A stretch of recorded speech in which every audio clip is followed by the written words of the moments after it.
صوبہ الانبار ایک وسیع صحرا ہے جو دولت اسلامیہ کے لیے خصوصاً سازگار علاقہ ہے۔ امریکی فوج نے یہاں اپنے قیام کے دوران شدید لڑائی لڑی اور اڈے بھی بنائے تھے۔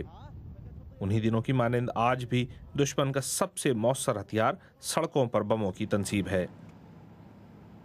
جب بی بی سی کی ٹیم گارما کے قصبے پہنچی تو سرکاری دستوں نے دولت اسلامیہ کی شدت پسندوں کو یہاں زیادہ تر جگہوں سے نکال دیا تھا۔ ان شدت پسندوں کا مقابلہ کرنے والے دستے اس عوامی فوج کا حصہ ہیں جو زیادہ تر شیعہ جنگجوؤں پر مشتمل ہے۔ بظاہر صرف یہی شیعہ جنگجو دولت اسلامیہ کی شدت پسندوں کا مقابلہ کر پا رہے ہیں،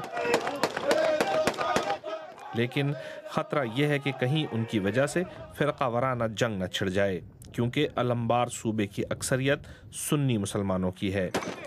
لیکن یہاں سے دولت اسلامیہ کو بے دخل کرنا عراقی حکومت کے لیے موت و حیات کا معاملہ بھی ہے۔ حکومت کے خیال میں وہ یہ کام نہ صرف کر سکتی ہے بلکہ سال رواں کے اختتام سے پہلے کر سکتی ہے۔ بظاہر مغربی سفارتکار اس سرکاری دعوے پر یقین تو کرتے ہیں، لیکن حقیقتاً یہ کام ہے بہت بڑا۔